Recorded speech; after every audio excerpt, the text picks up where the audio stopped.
Good morning, everybody. I thought I'd share something with you about the third step, prayer. Straight out of the big book, here it is. Many of us said to our Maker as we understood him, God, I offer myself to thee, to build with me and to do with me as thou wilt. Relieve me of the bondage of self, that I may better do thy will. Take away my difficulties, that victory over them may bear witness to those I would help of thy power, thy love, and thy way of life. May I do thy will always. A bunch of us are familiar with that prayer. That is the third step prayer out of the big book. Now, we always tend to stop there. But in the book, before that particular paragraph ends, it says, we thought well before taking this step, making sure we were ready. So how do we make sure that we're ready? Let's continue reading. That we could at last abandon ourselves utterly to him. That's asking a lot. So if we go back to where it's how it works, this is the chapter how it works, but if we go back to that portion that we read in meetings, it says, this is on page 59, half measures availed us nothing. We stood at the turning point. We asked his protection and care with complete abandon.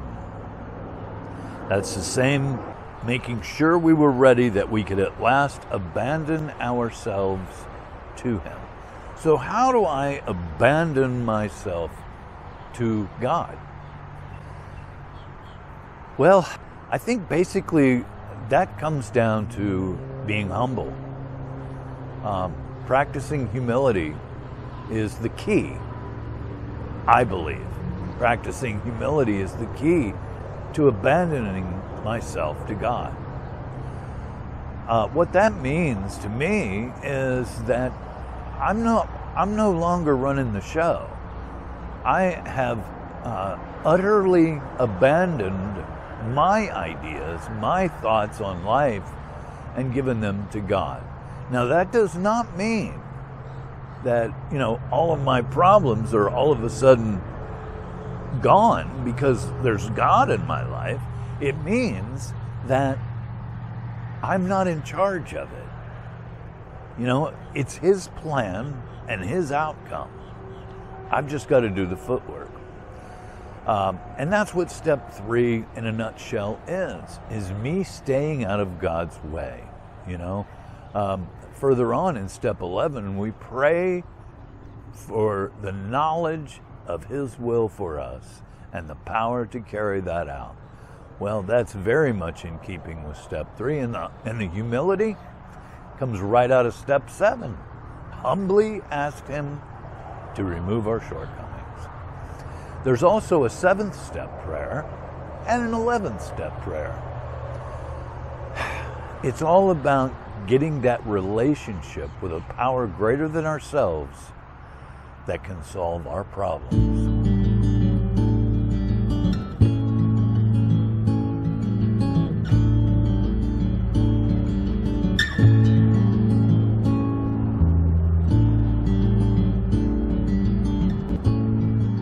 The problem that most of us have is the abandonment.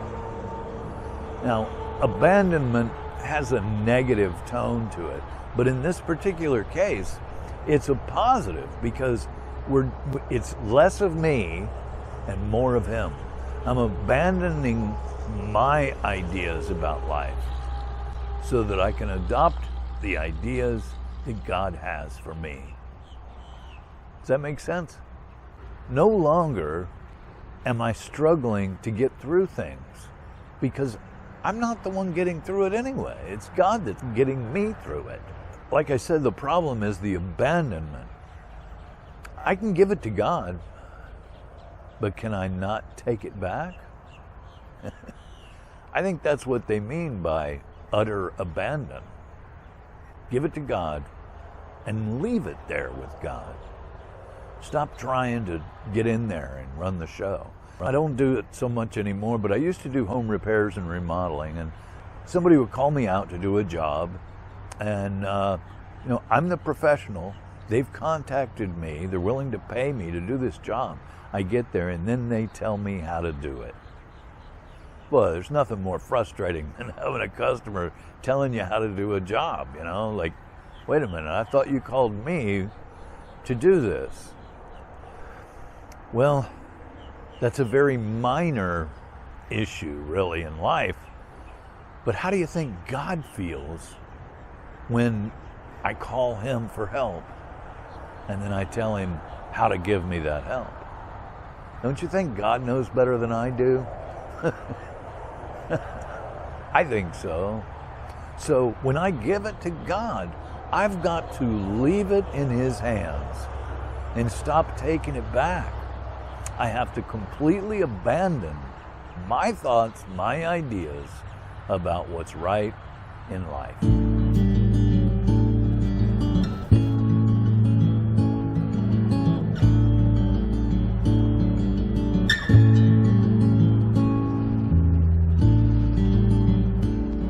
We continue to practice these steps. We practice these principles in all our affairs. Step 3, it would be great, man, if I could just utterly abandon myself to him and never take it back. But see, as time goes by, I've been able to catch myself when I start to try to take it back. I have learned to look for that in my actions. Earl, you're starting to do it again. You're taking it back. I thought you were giving it to God. Leave it there. Stay out of his way.